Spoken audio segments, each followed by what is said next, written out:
যুদ্ধবিরতি বৃদ্ধির সব আশায় গুঁড়ে বালি ছিটিয়ে আবারও গাজায় তীব্র হামলা শুরু করেছে ইসরায়েল। ইতিমধ্যে মাত্র ২৪ ঘন্টায় ৩ শতাধিক ফিলিস্তিনি নিহত হয়েছে।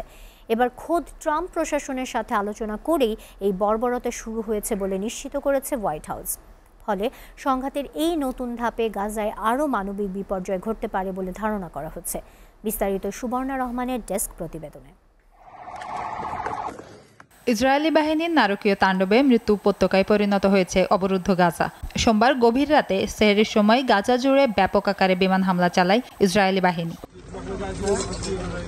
দ্বিতীয় দফায় যুদ্ধবিরতির আলোচনা ভেস্তে যাওয়ার পর উপত্যকাটিতে মরণ কামড় দিল ইসরায়েল। সময় গড়ানোর সঙ্গে সঙ্গে রীতিমতো মৃত্যু উপত্যকায় পরিণত হয় অঞ্চলটি। একে একে বাড়তে থাকে লাশের সারি। সোমবার রাতে গাজার কেন্দ্রীয় শহর দের আল বালাহ, গাজা সিটি, খান ইউনিস ও রাফা অঞ্চলের একাধিক স্থাপনায় ব্যাপক বিমান হামলায় আবাসিক ভবন সহ অসংখ্য অবকাঠামো ধ্বংসস্তূপে পরিণত হয়। হতাহতের বেশিরভাগই নারী ও শিশু। মার্কিন মধ্যস্থতায় গাজার সাময়িক যুদ্ধবিরতির মেয়াদ বাড়ানোর চেষ্টা চলছিল, তবে বন্দি বিনিময় সহ গুরুত্বপূর্ণ শর্ত নিয়ে মতপার্থক্য থাকায় আলোচনায় সাফল্য আসেনি।